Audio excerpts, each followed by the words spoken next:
লা লিগায় কিলিয়ান এমবাপ্পের হতাশা, আসুন বিস্তারিত জেনে নেওয়া যাক। লা লিগা মৌসুমের প্রথম ম্যাচে সবাই চোখ ছিল কিলিয়ান এমবাপ্পের উপর। এর আগে উয়েফা সুপার কাপের শিরোপা জিতে রিয়ালের হয়ে নিজের যাত্রা শুরু করলেও লা লিগা অভিষেক নিয়ে নিশ্চয়তা বেশ কিছু, কিন্তু সেই অভিষেকই ভালো খেললেও হাসিমুখে ছাড়তে পারেনি এমবাপ্পে। মায়াকোর মাঠে রিয়াল ম্যাচ ড্র করেছে 1-0 গোলে।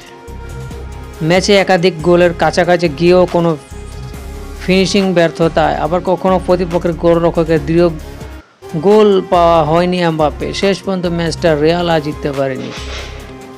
মায়াকোর বিপক্ষে সুপার কাপের একাদশে নিয়েই দলকে নামার রিয়াল কোচ কার্লো আনচেলত্তি। অর্থাৎ প্রথম থেকে মাঠে ছিলেন Vinicius Junior, Rodrygo, Jude Bellingham ও এমবাপ্পে। চোখ ধাঁধানো আক্রমণ নিয়ে শুরু থেকে দাপুটে ফুটবল খেলে রিয়াল। ম্যাচ জুড়ে 67% বলের দখল ছিল তাদের কাছে। ভিডিওটি ভালো লাগলে একটি লাইক করে দেবেন এবং চ্যানেলটিকে সাবস্ক্রাইব করতে ভুলবেন না।